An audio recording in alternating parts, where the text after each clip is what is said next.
ଗ୍ରହଗୁଡ଼ିକ ଯେତେ ଶୁଭ ହୋଇଥାନ୍ତୁ, ଶୁଭ ଗ୍ରହଗୁଡ଼ିକର ମହାଦଶା, ଅନ୍ତର୍ଦଶା ଏବଂ ପ୍ରତି ଅନ୍ତର୍ଦଶା ଚାଲୁଥିବା ସମୟରେ ଯଦି ସେମାନେ ଗୋଚରରେ ଉପଯୁକ୍ତ ଶୁଭଗ୍ରହ ସହିତ ସମ୍ପର୍କିତ ହୋଇନଥାନ୍ତି, ତେବେ ସମ୍ପୂର୍ଣ୍ଣ ରୂପେ ଶୁଭ ଫଳ ଦେବା ପାଇଁ ସମର୍ଥ ହୋଇନଥାନ୍ତି। ଆଗକୁ ଜାଣିବା ଗୋଚର କହିଲେ କ'ଣ ବୁଝାଏ ଏବଂ କେଉଁ ଗ୍ରହ ଗୋଚରରେ କେଉଁ କେଉଁ ଜାଗାରେ ଶୁଭ। ଜୟ ଜଗନ୍ନାଥ। ନମସ୍କାର, ମୁଁ ତପନ ଆଷ୍ଟ୍ରୋଲୋଜିକୁ ଆପଣଙ୍କୁ ସ୍ୱାଗତ। ଭାରତୀୟ ଜ୍ୟୋତିଷ ଶାସ୍ତ୍ରରେ ବ୍ୟକ୍ତିର ଜନ୍ମକାଳୀନ ଗ୍ରହ ନକ୍ଷତ୍ରମାନଙ୍କୁ ନେଇ ତାର ଅତୀତ, ବର୍ତ୍ତମାନ ଓ ଭବିଷ୍ୟତର ଫଳ ଗଣନା କରାଯାଇଥାଏ। ମୋଟାମୋଟି ଭାବରେ କହିବାକୁ ଗଲେ ବ୍ୟକ୍ତିର ଜନ୍ମ ସମୟରେ ବିଭିନ୍ନ ରାଶି, ନକ୍ଷତ୍ର ଓ ଭାବରେ ଅବସ୍ଥାନ କରିଥିବା ଗ୍ରହମାନଙ୍କର ଅବସ୍ଥିତିକୁ ନେଇ ବ୍ୟକ୍ତିର ସୁଖ, ଦୁଃଖ, ଭାଗ୍ୟ, ଭବିଷ୍ୟତ ପ୍ରଭୃତି ନିୟନ୍ତ୍ରିତ ହୋଇଥାଏ।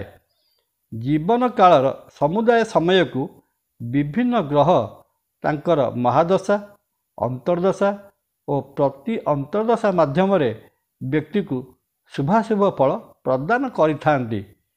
କିନ୍ତୁ ଗ୍ରହଗୁଡ଼ିକ ସର୍ବଦା ଚଳନଶୀଳ। ସୂର୍ଯ୍ୟ ଚାରିପଟେ ସେମାନେ ନିଜ ନିଜର କକ୍ଷପଥରେ ଅହର୍ନିଶି ସୂର୍ଯ୍ୟଙ୍କୁ ପ୍ରଦକ୍ଷିଣ କରି ଚାଲିଥାନ୍ତି। ତେଣୁ ସୂର୍ଯ୍ୟ ଚାରିପଟେ ଗ୍ରହଗୁଡ଼ିକ ଗତି କଲାବେଳେ ବ୍ୟକ୍ତିର ଜନ୍ମକାଳୀନ ଚନ୍ଦ୍ରସ୍ଥିତ ରାଶିରୁ ସେହି ଗ୍ରହଗୁଡ଼ିକର କୌଣିକ ଦୂରତା ଅନୁଯାୟୀ ବ୍ୟକ୍ତିର ଚାଲୁଥିବା ଦଶାର ଫଳଗୁଡ଼ିକ ଗୋଚର ଜନିତ ପ୍ରତ୍ୟକ୍ଷ ଫଳ ମାଧ୍ୟମରେ ହିଁ ବ୍ୟକ୍ତି ଲାଭ କରିଥାଏ। ଗୋଚର କହିଲେ ଗ୍ରହମାନଙ୍କର ଗତିକୁ ବୁଝାଇଥାଏ ଏବଂ ଗୋଚରରେ ଗ୍ରହମାନଙ୍କର ଗତି ଚନ୍ଦ୍ର ଥିବା ରାଶିରୁ ନିର୍ଣ୍ଣିତ ହୋଇଥାଏ। ଅର୍ଥାତ୍ ଜନ୍ମଜାତକର ଯେଉଁ ସ୍ଥାନରେ ଚନ୍ଦ୍ର ରହିଥାଏ ସେହି ସ୍ଥାନରୁ ଥିବା ଦୂରତା ଅନୁଯାୟୀ ଗ୍ରହମାନଙ୍କୁ ଗୋଚର ସ୍ଥିତି ନିର୍ଣ୍ଣୟ କରାଯାଇଥାଏ।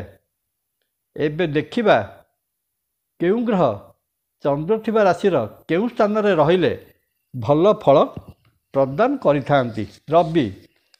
ରବି ମହାଗ୍ରହ ବା ସୂର୍ଯ୍ୟ ଚନ୍ଦ୍ର ଥିବା ରାଶିରୁ ତୃତୀୟ, ଷଷ୍ଠ, ଦଶମ ଓ ଏକାଦଶ ସ୍ଥାନରେ ରାଶିଚକ୍ରରେ ଭ୍ରମଣ କରୁଥିବା ସମୟରେ ଶୁଭ ଫଳ ପ୍ରଦାନ କରିଥାଏ।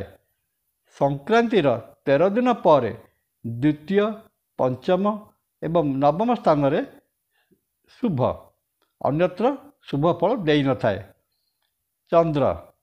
ଚନ୍ଦ୍ର ନିଜେ ଥିବା ରାଶିରେ ଏବଂ ତାକୁ କୁହାଯାଏ ଜନ୍ମରାଶି। ତୃତୀୟ, ଷଷ୍ଠ, ସପ୍ତମ, ଦଶମ ଓ ଏକାଦଶ ସ୍ଥାନରେ ଭ୍ରମଣ କରୁଥିବା ସମୟରେ ଶୁଭ ଫଳ ପ୍ରଦାନ କରିଥାଏ, ଅନ୍ୟତ୍ର ଅଶୁଭ ଅଟେ।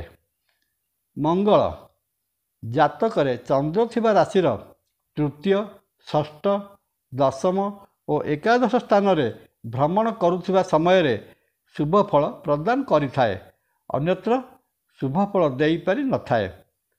ବୁଧ ମହାଗ୍ରହ ଚନ୍ଦ୍ର ଥିବା ରାଶିର ଦ୍ୱିତୀୟ, ଚତୁର୍ଥ, ଷଷ୍ଠ, ଅଷ୍ଟମ, ଦଶମ ଓ ଏକାଦଶ ସ୍ଥାନରେ ଭ୍ରମଣ କରୁଥିବା ବେଳେ ବୁଧ ମହାଗ୍ରହ ଶୁଭ ଫଳ ପ୍ରଦାନ କରିଥାନ୍ତି, ଅନ୍ୟ ଜାଗାରେ ଭଲ ଫଳ ଦେଇପାରିନଥାନ୍ତି।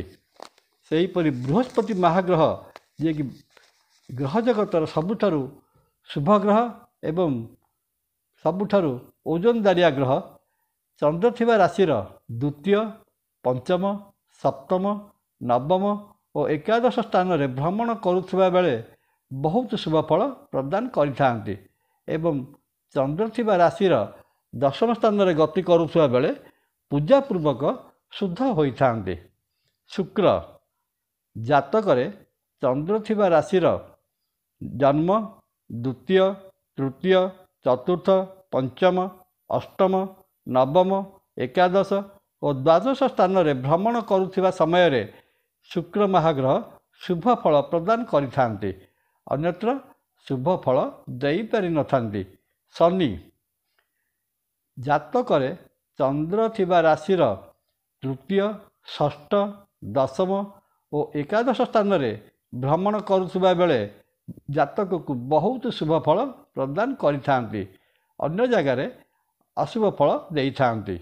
ସେହିପରି ଛାୟାଗ୍ରହ ରାହୁ ଓ କେତୁ ଜାତକର ଚନ୍ଦ୍ର ଥିବା ରାଶିରୁ ତୃତୀୟ, ଷଷ୍ଠ, ଦଶମ ଓ ଏକାଦଶ ସ୍ଥାନରେ ଅବସ୍ଥାନ କଲେ ଭଲ ଫଳ ପ୍ରଦାନ କରିଥାନ୍ତି, ଅନ୍ୟତ୍ର ଅଶୁଭ ଫଳ ଦେଇଥାନ୍ତି। ଏହି ଗୋଚରର ଦଶାଫଳ ବିଚାର ତଥା ବ୍ୟକ୍ତିର ଭବିଷ୍ୟତ ଗଣନା ବ୍ୟତୀତ ଅନ୍ୟ ସବୁ କ୍ଷେତ୍ରରେ ତଥା ଦେବାଦେବୀ ପୂଜା, ଶୁଭକର୍ମ ମୁହୂର୍ତ୍ତ ନିର୍ଣ୍ଣୟ, ଶୁଭ କାର୍ଯ୍ୟ ସମ୍ପାଦନ, ବିବାହ ବ୍ରତ ଆଦିରେ ନିତାନ୍ତ ଆବଶ୍ୟକ। କର୍ମକର୍ମାଣୀ ଓ ଶୁଭଲଗ୍ନ ନିରୂପଣ ନିମନ୍ତେ କେବଳ ଗ୍ରହ ନକ୍ଷତ୍ର ଆଦିଙ୍କ ଉକ୍ତ କାଳକୁ ଗୋଚର ଜନିତ ସ୍ଥିତି ଓ ସେମାନଙ୍କ ଗୋଚର ଶୁଭାଶୁଭ ଗଣନା କରାଯାଏ। ତେଣୁ ଗୋଚର ଗଣନା ଜାତକରେ ବା ବ୍ୟକ୍ତିର ଜୀବନରେ ଏକ ଗୁରୁତ୍ୱପୂର୍ଣ୍ଣ ଭୂମିକା ଗ୍ରହଣ କରିଥାଏ। ଜୟ ଜଗନ୍ନାଥ। ଭିଡ଼ିଓଟି ଭଲ ଲାଗିଲେ ଲାଇକ୍, କମେଣ୍ଟ, ସବସ୍କ୍ରାଇବ୍ ଓ ସେୟାର କରିବା ପାଇଁ ଅନୁରୋଧ। ନମସ୍କାର। ତପନ।